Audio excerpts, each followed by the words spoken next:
आज हम सीखने वाले हैं 5 सबसे अच्छी ईडी की दवा के बारे में। ईडी मतलब कि इरेक्टाइल डिस्फंक्शन।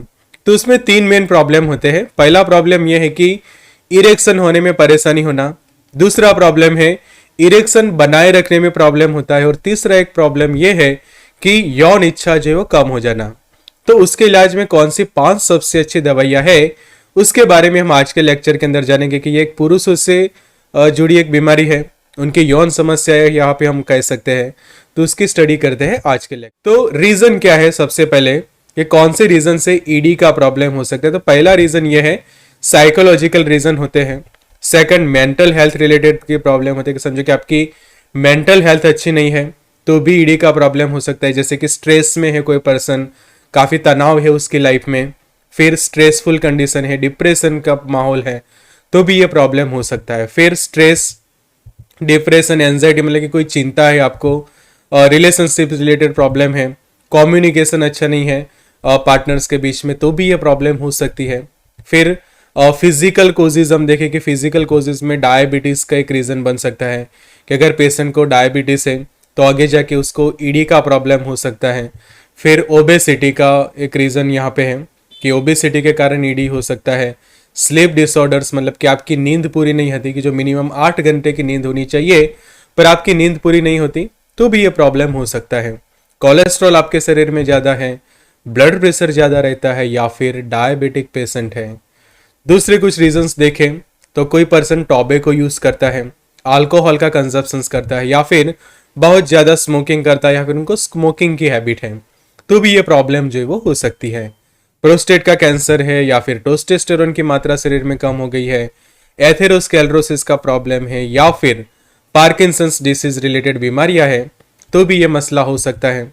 और दूसरा एक बड़ा रीज़न ये है कि कोई सर्जरी हुई है रिप्रोडक्टिव ऑर्गन्स के आसपास, या फिर कोई इंजरी हुई है वहाँ पे, तो भी ये प्रॉब्लम हो सकता है। या फिर स्पाइनल कॉर्ड में कोई इंजरी है तो भी ईडी का प्रॉब्लम हो सकता है। तो उसका डायग्नोसिस कैसे हो सके, कि किस तरह से किसी को पता चले, तो फिजिकल एग्जामिनेशन से पता चल जाता है, सिम्टम बेस पता चल जाता है, मेडिकल हिस्ट्री पर से, ब्लड टेस्ट करके, हार्मोनल ऐसे मतलब कि जो पुरुषों का जो हार्मोन है टेस्टोस्टेरोन, तो वो हार्मोन का टेस्ट करने से भी पता चल सकता है, यूरिन टेस्ट है, अल्ट्रासाउंड है, या फिर साइकोलॉजिकल एग्जामिनेशन से भी इसका डायग्नोसिस हो सकता है।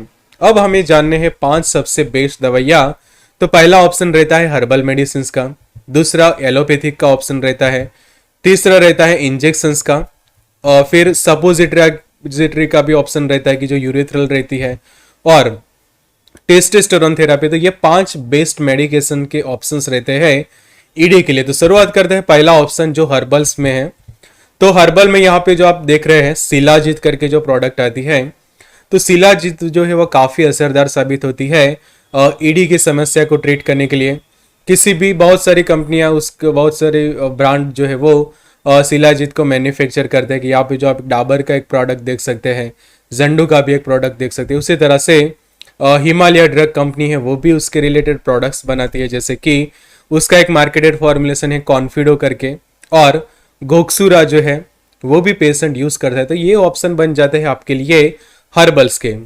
सेकंड जो ऑप्शन है एलोपैथिक दवाइयों के, तो उसमें सिल्डेनाफिल है, या फिर उसके ऑप्शन में टाडालाफिल है कि अगर किसी को सिल्डेनाफिल सूट नहीं होता, उससे कुछ साइड इफेक्ट्स हो जाती है, कॉम्प्लिकेशंस हो जाते हैं, तो आपके पास एलोपैथी में दूसरा ऑप्शन रहता है टाडालाफिल का।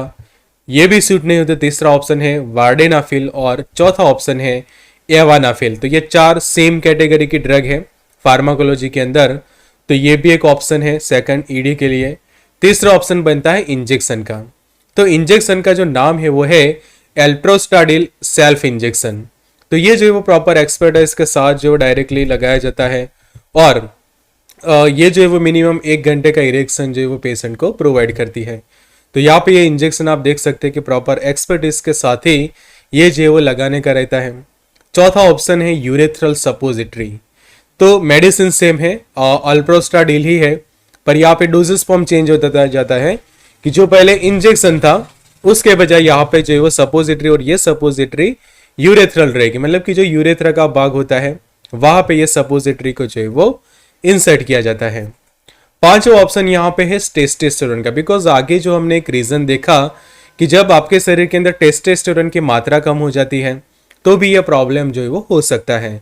तो डायग्नोसिस से यह पता चलता है रिपोर्ट से कि अगर टेस्टोस्टेरोन की मात्रा जो है वो शरीर में कम हो गई है तो उस वक्त बाहर से जो है वो टेस्टोस्टेरोन के सप्लीमेंट्स लिए जाते हैं, जैसे कि डायरेक्टली जो टेस्टोस्टेरोन हार्मोन जो रिप्लेसमेंट थेरापी जो कहा जाता है वो इंजेक्शंस के थ्रू पेशेंट को जो है वो दी जाती है। और ये भी एक काफ़ी इफेक्टिव ट्रीटमेंट मानी जाती है ईडी की समस्या के लिए। तो ये थे 5 सबसे बेस्ट मेडिकेशन ऑप्शन